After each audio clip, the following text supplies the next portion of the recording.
Good morning children, welcome to our PV digital class. Today நம்ம 8th standard scienceல air lesson பார்க்குறோம். Already நம்ம ஏரில் oxygen nitrogen பற்றி படிச்சிட்டோம். Next நம்ம பார்க்க போகிறது கார்பன் டை ஆக்சைடு. ஓகேங்களா, நீங்கள் அதாவது உங்கள் ஸ்மால் கிளாஸஸ்லேருந்தே கார்பன் டை ஆக்சைடு அப்படிங்கிற ஒரு கேஸஸ் பற்றிலாம் படிச்சிருப்பீங்க. ஓகேங்களா, பார்க்கலாம்.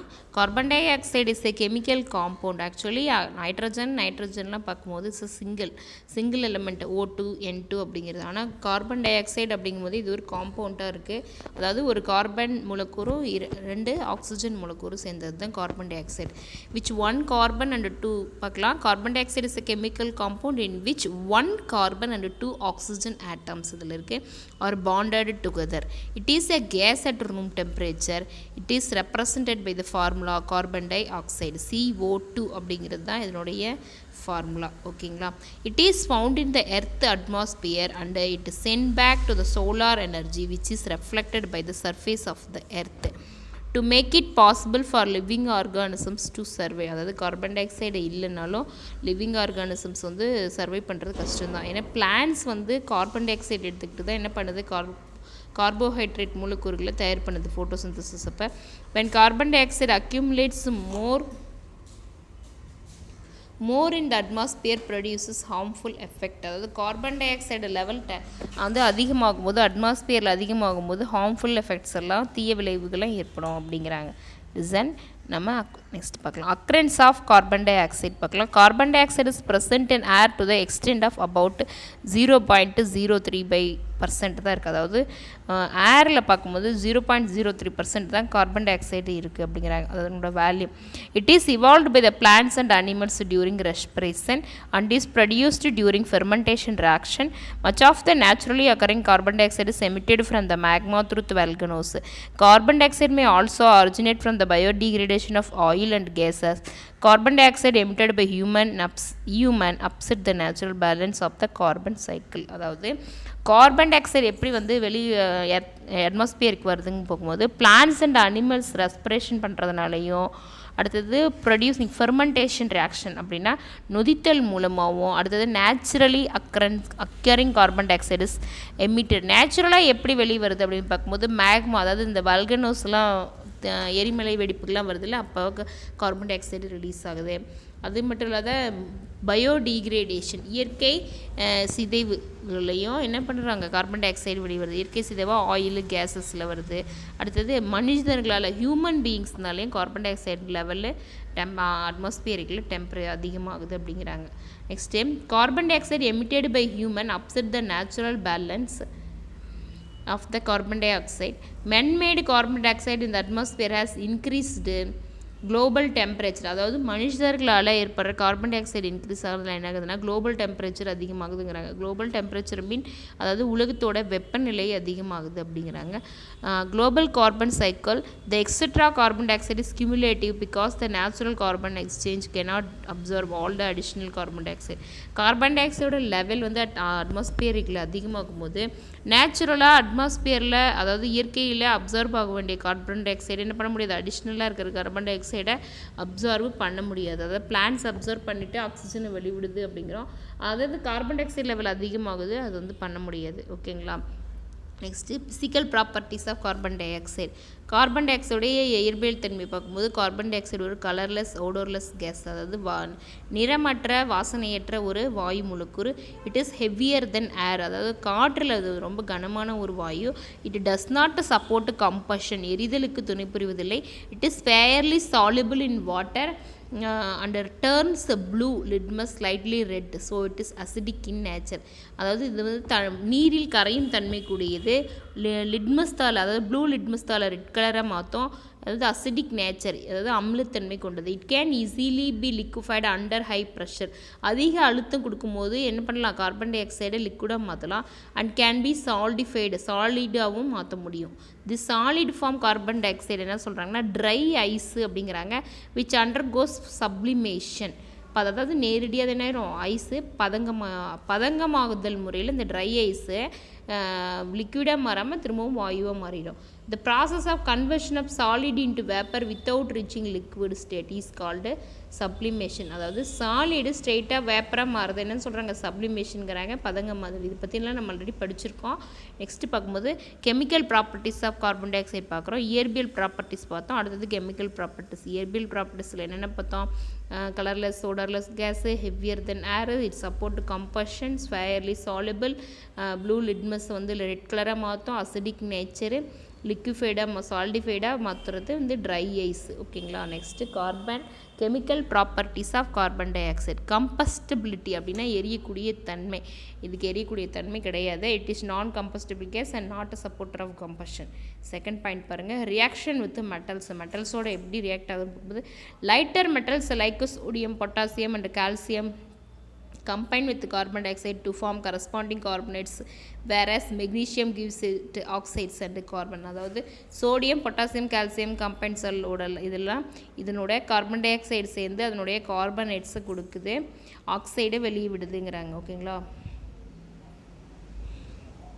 லிசன் இங்கே பாருங்கள், இந்த ஃபார்முலா கொடுத்துருக்காங்க பாருங்கள். சோடியத்தோட கார்பன் டை ஆக்சைடு சேர்ந்து சோடியம் கார்பனேட் கிடைக்குது, மெக்னீசியத்தோட கார்பன் டை ஆக்சைடு சேர்ந்து மெக்னீசியம் ஆக்சைடு கிடைக்குது. ஓகேங்களா. Next reaction with sodium hydroxide. அதாவது ஹைட்ராக்சைடு அல்கலியோட சேர்ந்து என்ன கிடைக்குதுன்னா sodium hydroxide is neutralised by carbon dioxide to form sodium bicarbonate கிடைக்குது அண்டு வாட்டர் கிடைக்குது. சோடியம் பைகார்பனேட் கிடைக்குது. Next reaction with lime water. Lime வாட்டரோட சேர்ந்து அதாவது சுண்ணாம்பு நீர்னு சொல்லுவாங்கள்ல அது. when a limited amount of carbon dioxide is passed through the lime water it returns milky due to the formation of insoluble calcium carbonate. அதாவது சுண்ணாம்பில் வீட்டுக்குலாம் அடிக்கிறதெல்லாம் பார்த்துருக்கீங்களா? அதாவது இப்போ இருக்கிற மெத்தடாலஜி கிடையாது. பழைய உங்கள் கிராண்ட் மதர்லாம் கேளுங்க, சுண்ணாம்பு கல் வாங்கி அதில் வாட்டரை ஊற்றி அதை வந்து வீட்டுக்கு கொஞ்சம் ஊற வச்சு அந்த தண்ணி எடுத்து வீட்டுக்கெலாம் பெயிண்ட் பண்ணுவாங்க. அதில் பார்க்கும்போது ஃபஸ்ட்டு பபுள்ஸாக வரும். அப்போ அது கார்பன் டை ஆக்சைடு செலுத்தும் போது அது ரொம்ப ஒயிட் கலராக மாறும் அந்த லிக்விடு அப்படிங்கிறாங்க. ஓகேங்களா. when an excess amount of carbon dioxide is passed through the lime water it first turns milky and then milkiness disappears due to the formation of soluble calcium hydrogen carbonate. அதாவது மில்கியாக வருமா, அடுத்தது sodium calcium ஹைப்போகார்பனேட்டாக என்ன பண்ணுறோம், hydrogen கார்பனேட்டாக அது வந்து change ஆயிடுது. Next பாருங்கள், இப்போ வீனஸ் அப்படிங்கிற நம்ம ஒரு பிளானட் பற்றி படிச்சிருக்கோம்ல, அதில் வந்து வீனஸில் வந்து 96லேருந்து 97% வந்து கார்பன் டை ஆக்சைடு இருக்குது. அதனால தான் அது வந்து அதிக அளவில் வெப்பமான ஒரு பிளானட்டு. பார்க்கலாம். Venus atmosphere consists of roughly 96 to 97% carbon dioxide. Because of the amount of carbon dioxide present, the surface of Venus continuously retains heat and as such. The surface temperature of Venus is strong, roughly 462 degrees Celsius, making it the hottest planet in our solar system. அது solar சிஸ்டத்துலேயே இருக்கிறதே ரொம்ப hottest planet எதுனா Venus தான். அதில் 96லேருந்து 97% அட்மாஸ்பியரிக்கில் என்ன இருக்குதுன்னா carbon di oxide தான் இருக்குது அப்படிங்கிறாங்க. ஓகேங்களா. இப்போ நம்மளுடைய டெம்பரேச்சர் என்ன, அதாவது நம்ம 40 இப்போ இந்த வெயில் சம்மரில் வந்து 40 நியர் ஆகும் போதே நம்மளால் நம்மளால் ஒன்றும் பண்ண முடியல. அங்கே 462 டிகிரி செல்சியஸ் எப்படி இருக்குன்னு பாருங்கள். நெக்ஸ்ட்டு நம்ம பார்க்க போகிறது uses of carbon dioxide பார்க்குறோம். Carbon dioxide is used to prepare soft drinks or aerated drinks. Carbon di oxide உபயோகப்படுத்தி என்ன பண்ணுறாங்கன்னா சாஃப்ட் ட்ரிங்க்ஸ், அதாவது குளிர்பானங்கள்லாம் குடிக்கிறாங்களே அதெல்லாம் தயாரிக்கிறாங்க. இந்த சோடாலாம் குடிப்பாங்கள்ல, சோடா இந்த மாதிரி இதுலேயும் கார்பன் டை ஆக்சைடு உபயோகப்படுத்துகிறாங்க. It is used in the fire extinguisher. அதாவது நான் கம்பஸ்டபிள் கேஸ்ன்னு பார்த்தோம். இது சப்போர்ட் பண்ணாது எரிய அப்படிங்கும்போது ஃபயர் எக்ஸ்டிங்க்வைசராக உபயோகப்படுத்துகிறாங்க தீயணைப்பானில். அடுத்தது it is used in the manufacturing of sodium carbonate by Solvay process. அதாவது சால்வே ப்ராசஸ் அப்படிங்கிற முறை மூலமாக சோடியம் கார்பனேட் தயார் பண்ணுறதுக்கு உபயோகப்படுத்துகிறாங்க. அடுத்தது solid carbon dioxide called as dry ice. நம்ம சாலிடாக இருக்கிறத ட்ரை ஐஸ்ன்னு சொன்னால் it is used as refrigerant. அது குளிர்சாதன பெட்டியில் உபயோகப்படுத்துகிறாங்க.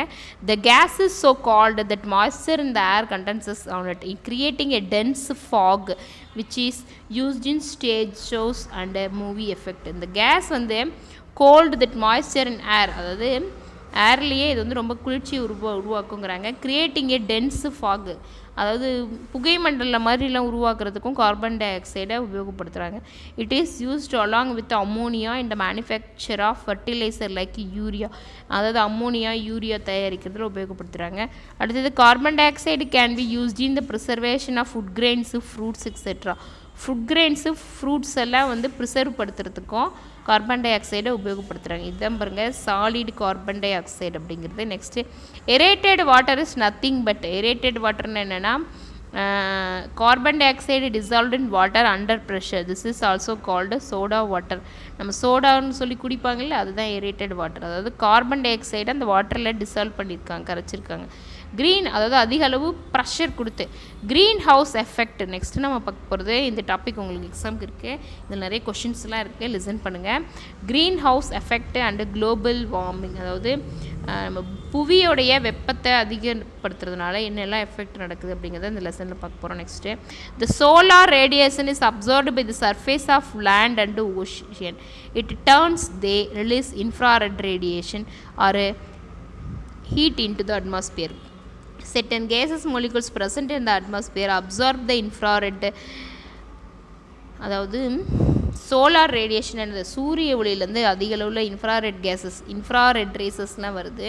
இந்த இன்ஃப்ராரெட் ரேசஸ் எல்லாம் என்ன பண்ணணும்னா நம்ம லேண்டும் ஓஷன் என்ன பண்ணோம், அப்சர்வ் பண்ணோம். இது பண்ணாமல் இருக்கிறதுக்காக intern they release infrared radiation heat into the atmosphere. அதனால் நம்ம பூமியில் அதிகமான வெப்பத்தை உருவாக்கும். அதாவது சூரியன்லேருந்து வர இன்ஃப்ராரெட் ரேசஸை நம்மளுடைய லேண்டும் ஓஷியன்ஸ்லாம் வந்து அப்சர்வ் பண்ணி அதிகளவு வெப்பத்தை என்ன பண்ணும், வெளியே விடும்.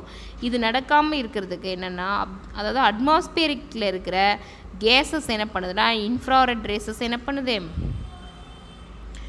Radiated the heat in all direction, அதை திரும்ப ரேடியேட் பண்ணிடுது, ரீரேடியேட் பண்ணிடுது. ஓகேங்களா, எல்லா டைரக்ஷன்லேயும் அது என்ன பண்ணிடும், திருப்பி அனுப்பிடும். Hence these gases maintain the temperature of earth at surface. அதாவது நம்ம பூமியை பாதுகாக்கிற ஒரு வீடு போல் இந்த கேஸஸ்லாம் இருக்குது. These gases maintain the temperature of earth surface. அந்த கேஸஸ்லாம் என்ன பண்ணுது, நம்ம ஓசோன் மூலக்கூறுகள் படிச்சிருக்கோம்ல, O3 இதெல்லாம் தான். ஓகேங்களா, அந்த கேஸஸ்லாம் நம்ம பூமியோட டெம்பரேச்சரை ப்ரிசர்வ் பண்ணி பாதுகாக்குது. The gases which absorb this radiation are called. ஆனால் ஆப்போசிட்டாக ஒரு சில கேஸஸ் என்ன பண்ணுதுன்னா பூமியோட அந்த இன்ஃப்ராரெட் ரேசஸை அப்சார்ப் பண்ணுது. அது என்னென்னு பார்த்தீங்கன்னா அதுதான் க்ரீன் ஹவுஸ் கேஸஸ்ங்கிறாங்க. The gases which absorb this radiation are called greenhouse gases and this effect is called greenhouse effect அப்படிங்கிறாங்க. அதாவது புவியில் இருக்கிற ஒரு சில வாயு மூலக்கூறுகள் என்ன பண்ணுறதுன்னா அந்த சூரியனுடைய சோலார் ரேடியேஷனை அப்சார்ப் பண்ணி அதை அனுப்புறதுனால புவியில் இருக்கிற அட்மாஸ்பியரிக் டெம்பரேச்சர் இன்க்ரீஸ் ஆகும். அந்த கேஸஸ் என்ன சொல்கிறாங்கன்னா க்ரீன் ஹவுஸ் கேஸஸ்ங்கிறாங்க. அதனால் ஏற்படுற விளைவை க்ரீன் ஹவுஸ் எஃபெக்ட் அப்படிங்கிறாங்க. ஓகேங்களா, the greenhouse gases are, எதெல்லாம் க்ரீன் ஹவுஸ் கேஸஸ்ன்னு கொடுத்துருக்காங்க பாருங்கள். Carbon dioxide, N2O nitrogen oxide, methane CH4, CFCனா குளோரோ ஃப்ளோரோ கார்பன். இது வந்து நம்ம ரெஃப்ரிஜரேட்டில் இருக்குது. The increase in the level of these gases results in the gradual increase of temperature. இந்த கேஸஸ்லாம் வந்து அட்மாஸ்பியர் இருக்குல்ல அதிகமாக என்ன ஆகும்னா பூமியோட வெப்பமும் அதிகமாகிட்டே இருக்கும். ஓகேங்களா, this increase house effect greenhouse effect is caused due to increase in the air pollutants and it results in the average increase of temperature of the atmosphere. This is called as global warming அப்படிங்கிறாங்க. ஒரு இம்பார்ட்டண்டான question. அதாவது என்னதுன்னா இது increase ஆகுறதுனால air pollution ஆகுது, ஏரோடைய அதாவது பூமியோட temperature increase ஆகுது. இதை தான் என்ன சொல்கிறாங்கன்னா greenhouse effect, global warming அப்படிங்கிறாங்க. ஓகேவா, நெக்ஸ்ட்டு பார்க்கலாம் effects of global warming. Global வார்மிங்னால என்ன எஃபெக்ட்னு பார்க்குறோம். The following are the effects of global warming. Melting of ice cap and glaciers. அதாவது வெப்பநிலை, அட்மாஸ்பியரோட வெப்பநிலை பூமியில் அதிகமான என்னாகும், அதாவது அண்டார்டிகா ஆர்டிக் பகுதியெலாம் ஐஸால் நிறைஞ்சதுன்னு பார்த்தோம். அந்த ஐஸ் கேப்ஸில் என்னாகும், மெல்ட் ஆகும். ஓகேங்களா, இன்க்ரீஸ் இன் அது சப்போஸ் மெல்ட் ஆகும்போது கடலோட நீர்மட்டம் என்னாகும், உயரும். நீர்மட்டம் உயர கடலோர பகுதிகள் மூழ்கிறதுக்கு உண்டான சான்ஸ் இருக்குது. அடுத்தது தீவுகள்லாம் மூழ்கிரும். அதனால் நிறைய ஸ்பீசிஸ்லாம் அழிஞ்சிடும். ஸ்பீசிஸ்னால் அது உயிரினங்கள்லாம் அழியக்கூடிய வாய்ப்புகள் இருக்குது. இன்க்ரீஸ் இன் செகண்ட் பாயிண்ட் பாருங்கள், increase in frequency of flood, soil erosion and unseasonal rains. அதாவது ஃப்ரீக்வன்சி அடிக்கடி வெள்ளம் வரத்துக்குண்டான வெள்ளம் வரும். அடுத்தது சாயில் எரோஷன், மண்ணரிப்பு. மண்ணரிப்பு ஏன்னா மரங்கள், அதாவது டெம்பரேச்சர் அதிகமாக சில தாவரங்கள்லாம் என்ன ஆயிரும், அழிஞ்சிரும். அடுத்தது அன்சீசனல் ரெயின்ஸும் ஏற்படும் அப்படிங்கிறாங்க. Loss of biodiversity. Third point பாருங்கள், பயோடைவர்சிட்டினா உயிரியல் தன்மை, அதாவது நம்ம பூமியில் இருக்கிற உயிரினங்கள், அதாவது சில ஸ்பீசிஸில் என்ன ஆயிரும், அழிஞ்சிரும். Due to the extension of coral reefs, அதாவது அழியிற தருவாயில் இருக்கிற சில உயிரினங்கள், கோரல் ரீப்ஸு இதெல்லாம் என்ன ஆயிரும், அழிஞ்சிருவாங்க. And other key species also. Second fourth point பாருங்கள், spreading of water borne and insect borne டிசீஸ்லாம் வரும். அதாவது நீரினால் ஏற்படுற டிசீஸஸும் இன்செக்ட்ஸ், ஒரு சில இன்செக்ட்ஸ் எல்லாம் அந்த டெம்பரேச்சர் அதிகமாகும்போது இன்செக்ட்ஸோடைய ப்ரொடக்ஷன் அதிகமாகும். அப்போ இன்செக்ட் பவுன் டிசீஸும் என்ன பண்ணும், அதிகமாகுங்கிறாங்க. நெக்ஸ்ட்டு பாருங்கள், ப்ரிவென்டிவ் மெஷர் கொடுத்துருக்காங்க. ப்ரிவென்டிவ் மெஷர் மீன் வட்டு எப்படி நம்ம அதிலேருந்து நம்மளை பாதுகாத்துக்கலாம் அப்படிங்கிறது தான். In order to save the earth and it resources we need to take certain measures. Some of the measures are given below. என்னெல்லாம் பண்ணணும்னு கொடுத்துருக்காங்க பாருங்கள். ஃபஸ்ட் பாயிண்ட்டு, ரெடியூசிங் இந்த use of fossil fuels. Fossil ஃபியூல்ஸை உபயோகப்படுத்துறது குறைச்சிக்கணும். அதாவது பெட்ரோல், டீசலு, இந்த மாதிரி நிலக்கரி, இந்த மாதிரி ஃபாக்சில் ஃபியூல்ஸை என்ன பண்ணணும், உபயோகப்படுத்துறத குறைச்சிக்கணும். அதாவது நம்ம தேவைகளுக்கு வேணால் உபயோகப்படுத்திக்கலாமே தவிர அன்வான்டாக நம்மளாம் உபயோகப்படுத்தவே கூடாது. Next, controlling deforestation. டீஃபாரஸ்டேஷனாக மரங்களை வெட்டுதல், காடுகளை அழித்தல். காடுகளை அழிக்கிறது என்ன பண்ணணும், கண்ட்ரோல் பண்ணணும். அதிக அளவில் மரங்கள் நடணும். ஓகேங்களா. Next, restricting the use of CFC. சிஎஃப்சியை உபயோகப்படுத்துறதை முழுசுமே என்ன பண்ணணும், ரெஸ்ட்ரிக்ட் பண்ணணும், தடை பண்ணணும் அப்படிங்கிறாங்க. Next, planting more trees. அதிக அளவில் மரங்களை நடணும். ரெடியூசிங். நெக்ஸ்ட்டு 3R அப்படிங்கிறத நீங்களாம் ஸ்மால் கிளாஸஸில் படிச்சிங்க. Reducing, reusing and recycling resources. அதாவது ரிசோர்ஸஸை, வளங்களை நம்ம உபயோகப்படுத்துறதை குறைக்கணும், திரும்ப திரும்ப உபயோகப்படுத்தணும், அதை ரீசைக்கிள் பண்ணிக்கணும். ஓகேங்களா. Next, using renewable energy resources. திரும்ப மீட்டு வரக்கூடிய எனர்ஜி ரிசோர்ஸஸ் தான் நம்ம என்ன பண்ண உபயோகப்படுத்தணும். அது சோலார் எனர்ஜி இதெல்லாம் உபயோகப்படுத்திக்கலாம். அதிகமாக இந்த ஃபாக்சில் திங்ஸே, பெட்ரோல், டீசல்லாம் உபயோகப்படுத்துறதை குறைச்சிக்கணும். ஓகேங்களா. நெக்ஸ்ட்டு பாருங்கள், ஆசிட் ரெயின் பற்றி கொடுத்துருக்காங்க. ஆக்சுவலி பாருங்கள், rain water is actually the purest form of water. அதாவது வாட்டர்லேயே வந்து ரெயின் வாட்டர் தான் ரொம்ப தூய்மையானது அப்படிங்கிறாங்க, பியூரஸ்ட் ஃபார்ம்ங்கிறாங்க.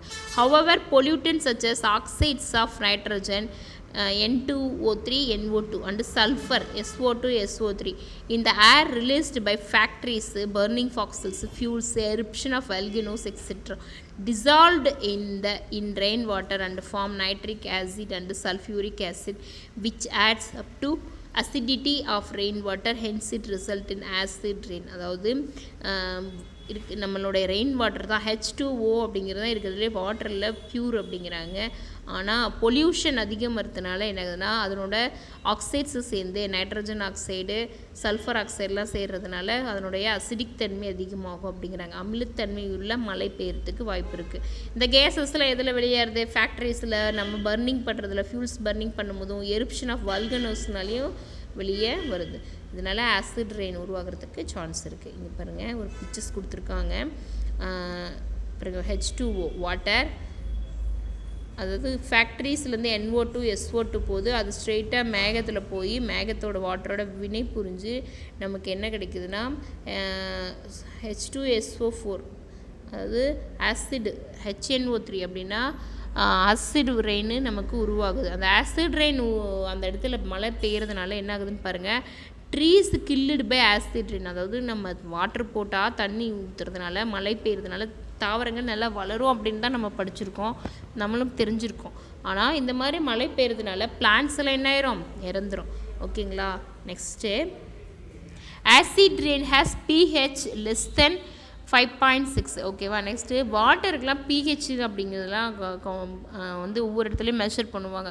ஒவ்வொரு ஏரியாலையும் வாட்டரில் எவ்வளோ pH இருக்குது அப்படிங்கிறதுலாம். இதெல்லாம் நீங்கள் வந்து ஹையர் கிளாஸு, காலேஜ் லெவல் போனீங்கன்னா இந்த pH மெஷர்மெண்ட் பற்றிலாம் படிப்பீங்க. இதில் 5.6 கீழே போனால் அந்த வாட்டர் என்னது, அமிலத்தன்மை உடையது. pH of pure rain water is around 5.6. 5.6 தான் வந்து பியூரான வாட்டர். இது வந்து இதனுடைய லெவல் pH குறையும் பொழுது என்ன ஆயிரும், அது அசிடிக் தன்மையாக ஆயிரும். Due to dissolution of atmospheric carbon dioxide in it. Next பாருங்கள் எஃபெக்ட்ஸ் ஆஃப் ஆசிட் ரெயின் கொடுத்துருக்காங்க. இப்போ நம்ம பார்த்தோம் ஆசிட் ரெயினால் என்னெல்லாம் எஃபெக்ட் வரும்னு பார்த்துருக்காங்க. ஃபஸ்ட் பாயிண்ட் பாருங்கள், acid rain affects us in many ways. Some of the consequences are given below. First point, it irritates eyes and skin of human beings. அதாவது ஹியூமன்ஸுக்கு கண் எரிச்சல், ஸ்கின் ப்ராப்ளம் இதெல்லாம் உருவாக்கும். Next it inhibits germination of growth of seedlings. விதைகள் வளரக்கூடிய தன்மை இது என்ன பண்ணும், ஜெர்மினேஷன் ஆகிறத இது தடுக்கும். அடுத்தது it exchange the fertility of the soil, destroys plants and aquatic life. இது ஃபெர்டிலிட்டி, அதாவது சாயிலுடைய ஃபெர்டிலிட்டி வளத்தை வந்து குறைக்கும். அடுத்தது டெஸ்ட்ராய்ஸ் பிளான்ட்ஸையும் அக்வாட்டிக் லைஃபை என்ன பண்ணும், டெஸ்ட்ராய் பண்ணும், அழிக்கும் அப்படிங்கிறாங்க. Next it causes corrosion of many buildings and bridges etcetera. அது மட்டும் இல்லாமல் பில்டிங்ஸு பிரிட்ஜஸ்லாம் என்ன பண்ணும், அதனுடைய அரிப்புத்தன்மை, அதனுடைய பளபளப்புத்தன்மையை அரிக்குங்கிறாங்க. இந்த எக்ஸாம்பிள் சொல்லும்போது தாஜ்மஹால் வந்து அமிலமலையினால் வந்து அதனுடைய மேல் அது வந்து கரப்ஷன் ஆகிருக்கு, அரிச்சுன்னு சொல்லியிருக்காங்க. அதனால் அங்கே அதிக அளவில் தாஜ்மஹாலை சுற்றியுமே என்ன இருக்குன்னா பிளான்ட்ஸ் தான் இருக்கும். ஓகேங்களா.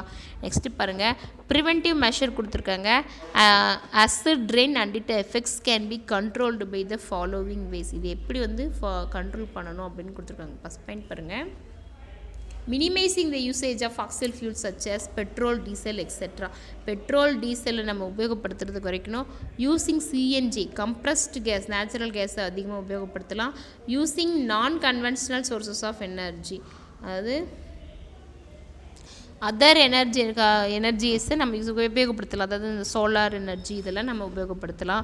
Proper disposal of the industrial வேஸ்ட்டஸை சரியான முறையில் ப்ராப்பராக நம்ம டிஸ்போஸ் பண்ணணும். அதாவது அந்த கேஸஸை திரும்பவும் நம்ம பியூரிட்டி பண்ணி வெளியே விடலாம். இதெல்லாம் பண்ணினா நம்ம வந்து ஆசிட் ரெயின்லாம் ஃபார்ம் ஆகாமல் நம்ம எர்த்தை பாதுகாக்கலாம் அப்படின்னு கொடுத்துருக்காங்க. ஓகேங்களா. அந்த பாயிண்ட்ஸ் 2 ரிமெம்பர்ஸ்லாம் படித்து பாருங்கள். இந்த வீக்குக்கு நம்ம நடத்தின இந்த கார்பன் டை ஆக்சைடு, இந்த ஆசிட் ரெயின், இந்த பகுதி குளோபல் வார்மிங் பகுதியிலேருந்து உங்களுக்கு ஹோம்ஒர்க் வரும். கம்ப்ளீட் பண்ணுங்கள் சில்ட்ரன்ஸ். தேங்க்யூ.